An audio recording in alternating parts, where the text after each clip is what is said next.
ہم سے طلبہ کرام نے پوچھا تھا اعراب لفظی، اعراب تقریری اور اعراب محلی کا کچھ مطلب، کچھ وضاحت۔ ارادہ ہے کہ اسے آسان لفظوں میں آپ نے گوشت گزار کر دیا جائے تاکہ یہ مشکل حل ہو جائے۔ 3 اصطلاحات چلتی ہیں اعراب کی۔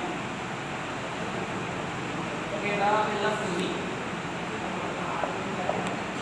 دوسرا ہے اعراب تقدیری،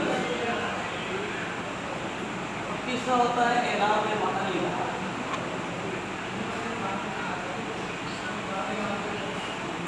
یہ 3 اعراب لفظی، اعراب تقریری، اعراب محلی ہوتے ہیں۔ یہ جو اعراب ہے، اعراب بالحرف ہو یا بالحرکت ہو، دونوں صورتوں میں جس اعراب کا آپ تلفظ کرتے ہیں، چاہے وہ اعراب بالحرف ہو یا اعراب بالحرکت ہو، جب اعراب تلفظ میں آ جائے تو یہ آپ کا اعراب لفظی ہوا کرتا ہے۔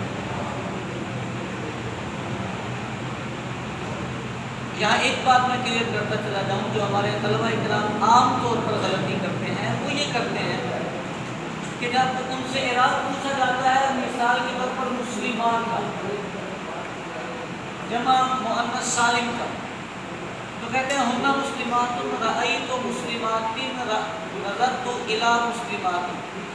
ان سے ہم کہتے ہیں یہ جو رأیت مسلمات ہے، یہاں پر یہ جو 3 ہے اس کا اعراب کیا ہوگا؟ تو وہ کہتے ہیں یہ لفظاً مجرور ہے اور محلاً منصوب ہے۔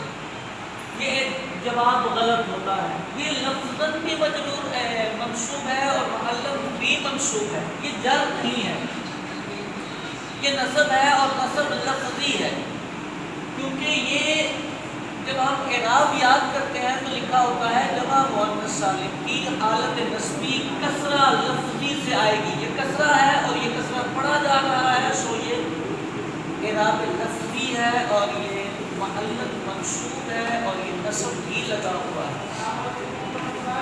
اعراب لفظی وہ ہوتا ہے جسے ہم پڑھتے ہیں، جو ہمارے تلفظ میں آ جاتا ہے۔ اعراب تقدیری وہ ہوتا ہے جو مورب الفاظ میں وہاں آتا ہے جہاں آخر میں کوئی حرف ایسا آ جاتا ہے کہ اعراب پڑھنا متعذر یا ثقیل ہو جاتا ہے۔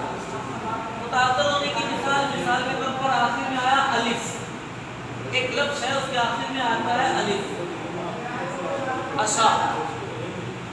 اب اس الف پر آپ جانتے ہیں کہ کوئی حرکت لگے گی تو یہ حمزہ بن جائے گا، الف ہی ختم ہو جائے گا۔ اس پر حرکت لگانا یہ ممنوع ہوتا ہے، کوئی بھی آپ حرکت نہیں لگا سکتے، کیونکہ حرکت لگانے سے حرف ہی بدل جائے گا۔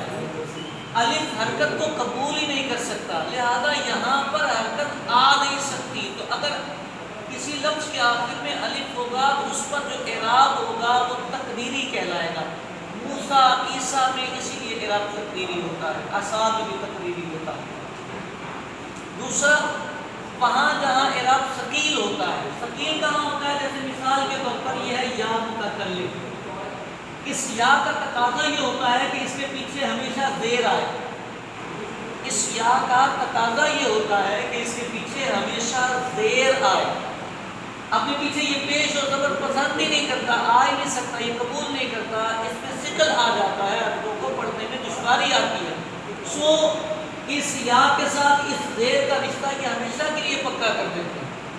تو یہاں پر بھی جو ماقبل لفظ کا اعراب ہے وہ ہمیشہ تقدیری ہوگا، لفظاً شو نہیں ہو سکے گا۔ یہ جو زیر لگا ہوا ہے یہ زیر اعراب نہیں ہوتا، یہ زیر اس یا کی رشتہ دار ہوتی ہے۔ اعراب والا جو رفع، نصب یا جر کا جو پیش، ضمہ اور کسرہ آنا ہے وہ یہاں پر ذکر نہیں ہوا۔ دو ہو گئے۔ تیسرا ہے ہمارا اعراب محلی۔ اعراب محلی یہ ہوتا ہے کہ آپ کا ایک لفظ محلاً کچھ تقاضا کر رہا ہوتا ہے، عامل نے جس محل کا تقاضا کیا لفظ اس محل میں واقع ہو، جا فعل جا فعل ہے تو فعل کے بعد آگے آیا ہاذا، یہ اب یہ جو ہاذا ہے یہ فاعل بنے گا، فاعل بنے گا، اس کا مطلب یہ کہ یہ محل فاعلیت میں ہے، محل فاعلیت مطلب محل رفع میں، کوئی پوچھے ہاذا تو ہم کہیں گے یہ محل رفع میں ہے، ہاذا محلی اعراب رفع، ہاذا کا محلی اعراب رفع، تو یہ محلی اعراب وہ ہوتا ہے جو عامل جس محل کا تقاضا کر رہا ہوتا ہے وہاں جو لفظ آئے گا اس لفظ کا کیا ہوگا۔ عام طور پر جو محلی اعراب ہوتا ہے وہی لفظوں میں شو ہو رہا ہوتا ہے، لفظی یا تقدیری اعراب میں وہی آتا ہے۔ مبنیات میں تھوڑا سا ایشو ہوتا ہے کہ مبنیات میں حرکت کچھ اور ہوتی ہے اور محل کوئی اور تقاضا کر رہا ہوتا ہے، تو وہاں ہمیں ڈیفائن کرنا پڑتا ہے کہ یہ محل رفع ہے یا محل نصب ہے یا محل جر ہے، یا چند جگہوں پر ہو رہا ہے۔ مثال کے طور پر آیت مبارکہ ہے وَكَفَىٰ بِاللَّهِ شہیدا، یہاں پر یہ جو با ہے حرف جار اور لفظ اللہ اس میں جلالت مجرور، اس میں یہ با زائدہ ہے اور لفظ اللہ اس میں جلالت محل لفظاً مجرور ہے، محلاً اس کا فاعل ہے، یہ مقام فاعلیت پر ہے، محل فاعلیت پر ہے، یہ محلاً مرفوع ہے، لفظاً مجرور ہے۔ اسی طرح اذهب ذهبت بزید، ذهبت بزید، اس میں زید ہے یہ محلاً منصوب ہے اور لفظاً مجرور ہے، اس حرف جار کی وجہ سے لفظاً اس پہ جر آیا ہے، لیکن محل اس کا مفعول کا ہے، یہ بادیے کا ہے، اس با نے اس کو مفعول بنانے کی صلاحیت دی ہے، لہذا یہ محلاً منصوب ہوگا۔ تو محلی اعراب سادہ لفظوں میں آپ لکھ لیں گے کہ آپ کا عامل جس محل کا تقاضا کر رہا ہوتا ہے اس محل کو ڈیفائن کرنے کا نام محلی اعراب ہوتا ہے۔ یہ بتا دینا کہ زید کس محل میں ہے، اس ذہبت نے زید کو کہاں چھوڑا ہوا ہے، جہاں یہ چھوڑا ہے اس کا نام محلی اعراب ہے۔ اعراب لفظی، اعراب تقدیری، اعراب محلی۔ اعراب لفظی وہ ہے جس کا آپ نے تلفظ کیا ہے، اعراب تقدیری وہ ہے کہ جس کا آپ تلفظ نہیں کر پائے، تلفظ کرنا متعذر یا ثقیل تھا، اور اعراب محلی وہ ہے کہ جہاں عامل لفظ میں اعراب کا جو تقاضا کر رہا تھا۔ اللہ کریم ہمیں دارین کی سعادتیں عطا فرمائے۔